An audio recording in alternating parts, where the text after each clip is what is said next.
Symmetrical alkenes और unsymmetrical alkenes की पहचान किस प्रकार से कर सकते हैं। अनसिमेट्रिकल एल्कीन्स पर हाइड्रोजन हैलाइड का एडिशन कौन से रूल के अनुसार होता है। 1 degree carbocation and 2 degree carbocation में से कौन अधिक स्टेबल है।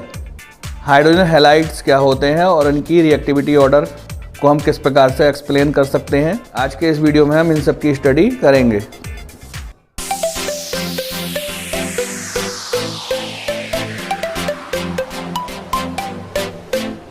Hello and welcome to our online chemistry class. In this video we discuss about Marconi-Kauf rules. Marconi-Kauf rule 11th class के पॉइंट ऑफ व्यू से ऑर्गेनिक केमिस्ट्री का एक important rule है। रिएक्शन मैकेनिज्म की सीरीज़ में हमारा 5th video है। इससे पहले 4th रिएक्शन मैकेनिज्म में हम फ्रीडल-क्राफ्ट रिएक्शन और उसकी रिएक्शन मैकेनिज्म की स्टडी कर चुके हैं।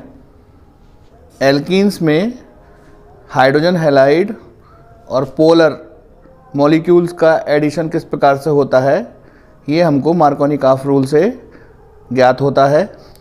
मार्कोनी-काफ रूल को हमने 2 प्रकार से एक्सप्लेन किया है। इंग्लिश मीडियम वाले स्टूडेंट्स के लिए यहाँ पर इंग्लिश में इसको डिस्क्राइब किया गया, जबकि हिंदी मीडियम वाले स्टूडेंट्स के लिए इसको हिंदी में भी डिस्क्राइब किया गया है। आपको जैसे सूटेबल हो आप इसको वैसे अपनी कॉपी में लिखिएगा। हमने यहाँ पर इसको 2 सेशन में डिवाइड किया है। पहले सेशन में हम ये समझेंगे कि हमको बोर्ड एग्ज़ाम में इसको किस प्रकार से लिखना है, और दूसरे सेशन में हम मार्कोनी-काफ रूल को समझने का प्रयास करेंगे। जैसे कि आप सामने ग्रीन बोर्ड पर देख सकते हैं कि मार्कोनी-काफ रूल को 1870 में व्लादिमीर मार्कोनी-काफ द्वारा दिया गया। According to Markovnikov rule, the addition of a protonic acid or other polar reagent to an unsymmetrical alkenes, the acid hydrogen or electropositive part get attached to that carbon with more hydrogen substituent, or the electronegative part get attached to the carbon with more alkyl substituted. इसको आप इस प्रकार से भी लिख सकते हैं, the addition of a protonic acid or other polar reagent to an unsymmetrical alkene, the X part is added to the carbon with fewest hydrogen atom containing carbon atom. Hindi medium के स्टूडेंट्स के लिए इसको इस प्रकार से लिखा जा सकता है। असममित एल्कीन पर हाइड्रोजन हैलाइड या ध्रुवीय अभिकर्मक का योग कराने पर हाइड्रोजन हैलाइड या ध्रुवीय अभिकर्मक का नेगेटिव भाग उस युग्म बंधित कार्बन परमाणु पर जाता है जिस पर हाइड्रोजन की संख्या कम होती है। आप सामने ग्रीन बोर्ड पर देख रहे होंगे कुछ वर्ड्स हमने अंडरलाइन किए हुए हैं। अंडरलाइन वर्ड्स में अनसिमेट्रिकल एल्कीन और प्रोटोनिक एसिड, पोलर रिएजेंट, ये वर्ड्स इनका क्या मीनिंग है इनको हम सेकंड पार्ट में डिस्क्राइब करेंगे। हिंदी मीडियम के स्टूडेंट्स के लिए यहाँ पर हमने असममित एल्कीन, हाइड्रोजन हैलाइड, ध्रुवीय अभिकर्मक, इन वर्ड्स को हम सेकंड पार्ट में डिस्क्राइब करेंगे। यदि हम मार्कोनी-काफ रूल को संक्षिप्त में समझें तो हम इसको इस प्रकार से कह सकते हैं कि जब अनसिमेट्रिकल एल्कीन्स पर हाइड्रोजन हैलाइड का एडिशन किया जाता है तो हाइड्रोजन हैलाइड का नेगेटिव पार्ट अनसिमेट्रिकल एल्कीन के उस डबल बॉन्डेड कार्बन एटम पर जाता है जिस पर कि हाइड्रोजन की संख्या कम होती है। आइए इसको हम एक रिएक्शन के द्वारा एक्सप्लेन करते हैं और फिर उस रिएक्शन की हम रिएक्शन मैकेनिज्म को समझेंगे। मार्कोनी-काफ रूल को इस प्रकार से लिखा जा सकता है। प्रोपीन की रिएक्शन यहाँ पर हम हाइड्रोजन हैलाइड से कराएंगे तो हाइड्रोजन हैलाइड का नेगेटिव भाग प्रोपीन के उस डबल बॉन्डेड कार्बन एटम पर जाएगा जिस पर कि हाइड्रोजन की संख्या कम है, और इस प्रकार हमको 2-ब्रोमोप्रोपेन प्राप्त हो जाएगा। इसको आप सामने 2 इक्वेशन के द्वारा समझ सकते हैं। आइए इस रिएक्शन की रिएक्शन मैकेनिज्म को स्पष्ट करते हैं। मार्कोनी-काफ रूल के रिएक्शन मैकेनिज्म को हम इलेक्ट्रोफिलिक एडिशन रिएक्शन के द्वारा एक्सप्लेन कर सकते हैं। आप सामने इसको स्टेप वाइज समझ सकते हैं। आप इसको एज इट इज़ अपनी कॉपी में लिखिएगा। पहले स्टेप में इलेक्ट्रोफाइल का फॉर्मेशन होगा, इसलिए हमने इसका नाम रखा है फॉर्मेशन ऑफ इलेक्ट्रोफाइल। यहाँ पर हाइड्रोजन हैलाइड या पोलर रिएजेंट इलेक्ट्रोफाइल में टूट जाएगा। आप जानते हैं कि H और X के बीच के शेयर पेयर ऑफ इलेक्ट्रॉन अधिक इलेक्ट्रोनेगेटिव X की ओर शिफ्ट हो जाएंगे। इस प्रकार हाइड्रोजन पर पॉजिटिव चार्ज आ जाएगा और X अर्थात हैलोजन्स पर नेगेटिव चार्ज आ जाएगा और यहाँ पर H इलेक्ट्रोफाइल के रूप में प्राप्त हो जाएगा। स्टेप नंबर 2 में इलेक्ट्रोफाइल प्रोपीन पर अटैक कर देगा। प्रोपीन एक अनसिमेट्रिकल एल्कीन है। यहाँ पर एल्कीन के पाई बॉन्ड कार्बन पर शिफ्ट होने की 2 पॉसिबिलिटीज़ हैं। यहाँ पर एल्कीन के पाई इलेक्ट्रॉन 2 प्रकार से शिफ्ट हो सकते हैं। या तो वह राइट हैंड साइड पर उपस्थित कार्बन की ओर शिफ्ट हो जाएंगे। इस प्रकार राइट हैंड साइड वाले कार्बन पर नेगेटिव चार्ज और लेफ्ट हैंड कार्बन पर पॉजिटिव चार्ज आ जाएगा। दूसरी पॉसिबिलिटी ये है कि ये जो पाई इलेक्ट्रॉन हैं इस प्रकार से लेफ्ट हैंड साइड वाले कार्बन पर शिफ्ट हो जाएं और इस प्रकार लेफ्ट हैंड साइड वाले कार्बन पर नेगेटिव चार्ज और राइट हैंड साइड वाले कार्बन पर पॉजिटिव चार्ज हो जाएगा। प्रोपीन के जिस कार्बन पर नेगेटिव चार्ज आया है उस पर इलेक्ट्रोफाइल अर्थात हाइड्रोजन एटम अटैच हो जाएगा और इस प्रकार से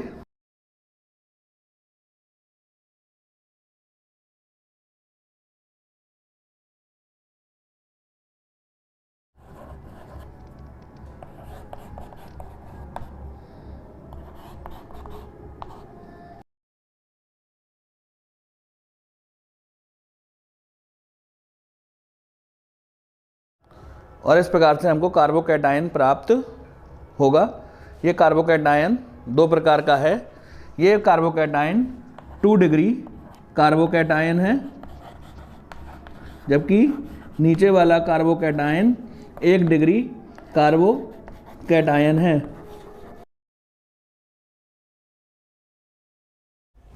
स्टेप नंबर 2 में हम 2 डिग्री कार्बोकैटायन और 1 डिग्री कार्बोकैटायन के बारे में समझ चुके हैं। 2 डिग्री कार्बोकैटायन और 1 डिग्री कार्बोकैटायन में से कौन सा कार्बोकैटायन अधिक स्टेबल होगा, आइए इसको हम समझते हैं। 2 डिग्री कार्बोकैटायन और 1 डिग्री कार्बोकैटायन को हमने यहाँ पर एक सेपरेट विंडो में लिख लिया है। आप 2 डिग्री कार्बोकैटायन को देखिए। 2 डिग्री कार्बोकैटायन में दोनों ओर मिथाइल ग्रुप लगा हुआ है। Methyl group plus I effect show करता है। प्लस आई इफेक्ट शो करने के कारण 2 डिग्री कार्बोकैटायन पर इलेक्ट्रॉन की अधिकता हो जाएगी। 1 डिग्री कार्बोकैटायन में इथाइल ग्रुप लगा हुआ है जिसकी संख्या 1 है। ये भी प्लस आई इफेक्ट शो करेगा और इस प्रकार प्राप्त 1 डिग्री कार्बोकैटायन के कार्बन पर केवल एक ही इथाइल ग्रुप लगा होने के कारण, जो कि प्लस आई इफेक्ट शो करेगा, इलेक्ट्रॉन की प्रचुरता कम होगी।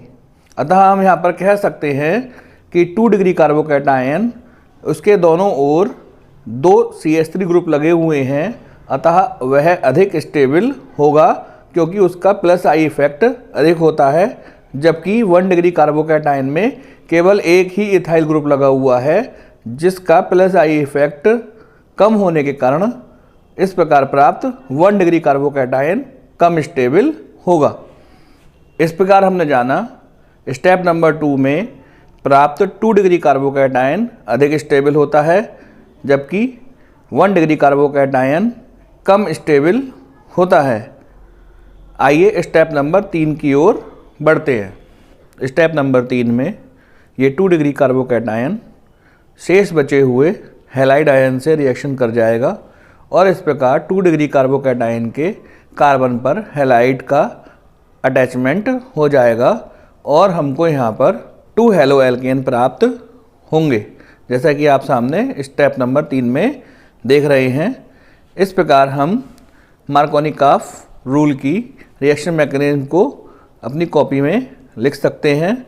जब हमने ये वीडियो शुरू किया था तो वहाँ पर हमने कुछ वर्ड अंडरलाइन कर दिए थे, जैसे कि अनसिमेट्रिकल एल्कीन क्या होते हैं, हाइड्रोजन हैलाइड क्या होता है और उनकी रिएक्टिविटी ऑर्डर क्या होता है। आइए इसको समझने का प्रयास करते हैं। आप ग्रीन बोर्ड पर कुछ एल्कीन लिखे हुए देख रहे होंगे। एल्कीन क्या होते हैं ये आप भली भांति परिचित हैं।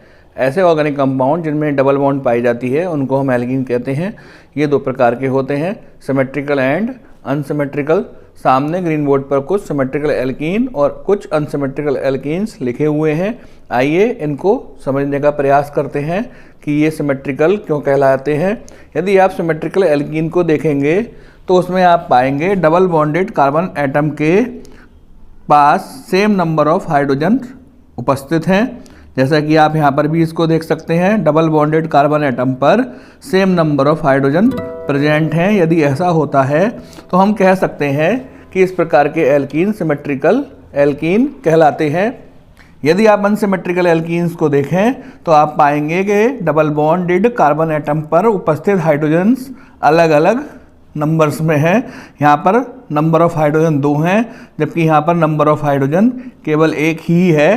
तो इस प्रकार की एल्कीन अनसिमेट्रिकल एल्कीन कहलाती हैं। आप इसको यहाँ पर ब्यूटबनीन में भी देख सकते हैं। ब्यूटबनीन में डबल बॉन्डेड कार्बन एटम पर नंबर ऑफ हाइड्रोजन अलग अलग हैं। इस वाले कार्बन पर 2 हाइड्रोजन हैं जबकि इस वाले कार्बन पर केवल 1 ही हाइड्रोजन उपस्थित है।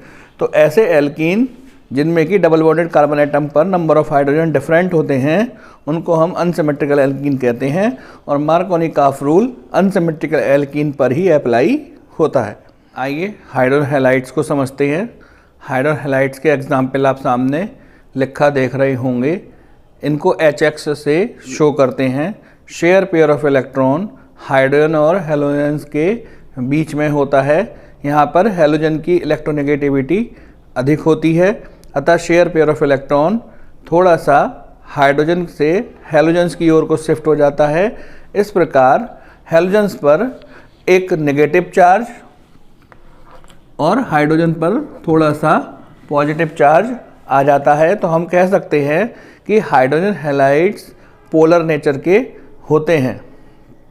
हेलोजन्स ग्रुप में अप टू डाउन जाने पर इलेक्ट्रोनेगेटिविटी डिक्रीज होती है। तो हम कह सकते हैं कि हाइड्रोजन और आयोडीन के बीच में share pair of electron loosely tight होंगे जबकि हाइड्रोजन और ब्रोमीन के बीच में इलेक्ट्रॉन स्ट्रांगली टाइट होंगे जबकि H और Cl के बीच के इलेक्ट्रॉन मोर स्ट्रांगली टाइट होंगे, बंधे हुए होंगे, क्योंकि क्लोरीन की इलेक्ट्रोनेगेटिविटी अधिक है। तो हम कह सकते हैं कि हाइड्रोजन हैलाइड में हाइड्रोजन आयोडाइड अधिक रिएक्टिव होता है। जैसे जैसे हम ब्रोमीन की ओर बढ़ते हैं इलेक्ट्रोनेगेटिविटी इंक्रीज हो जाती है। तो हम कह सकते हैं हाइड्रोजन ब्रोमाइड में बॉन्ड हाइड्रोजन आयोडाइड के कंपेयरली स्ट्रांगली टाइट है, अतः हाइड्रोजन ब्रोमाइड की रिएक्टिविटी हाइड्रोजन आयोडाइड से कम होती है। और ऐसा ही हम हाइड्रोजन क्लोराइड के लिए भी कह सकते हैं कि यहाँ पर हाइड्रोजन क्लोराइड की रिएक्टिविटी सबसे कम है, क्योंकि क्लोरीन की इलेक्ट्रोनेगेटिविटी अधिक होने के कारण share pair of electron tightly bond होते हैं। बॉन्ड डिसोसिएशन एनर्जी उनकी अधिक होती है, इसको इजीली डिसोसिएट नहीं कर सकते।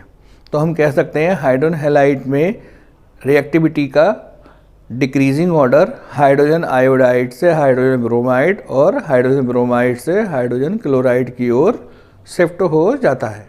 आइए कार्बोकैटायन को समझने का प्रयास करते हैं। आप सामने ग्रीन बोर्ड पर कुछ कार्बोकैटायन लिखे हुए देख रहे होंगे जिनको हमने 3 भागों में डिवाइड किया है। 3 degree carbocation, 2 degree carbocation and 1 degree carbocation. 3 degree carbocation ऐसा कार्बोकैटायन होता है जिस पर कि 3 एल्काइल ग्रुप लगे हुए होते हैं। आप जानते हैं कि alkyl group plus I effect show करते हैं। वह अपने इलेक्ट्रॉन कार्बोकैटायन की ओर पुश कर देते हैं। इस प्रकार 3 डिग्री कार्बोकैटायन पर इलेक्ट्रॉन डेंसिटी में वृद्धि हो जाती है। अगर हम 2 डिग्री कार्बोकैटायन को देखें तो यहाँ पर 2 एल्काइल ग्रुप लगे होते हैं और इस प्रकार 2 डिग्री कार्बोकैटायन में इलेक्ट्रॉन डेंसिटी की वृद्धि 3 डिग्री कार्बोकैटायन की अपेक्षा कम होती है, जबकि 1 डिग्री कार्बोकैटायन में केवल एक ही एल्काइल ग्रुप लगा हुआ है। अतः हम कह सकते हैं कि 1 डिग्री कार्बोकैटायन में इलेक्ट्रॉन डेंसिटी सबसे कम इंक्रीज होती है।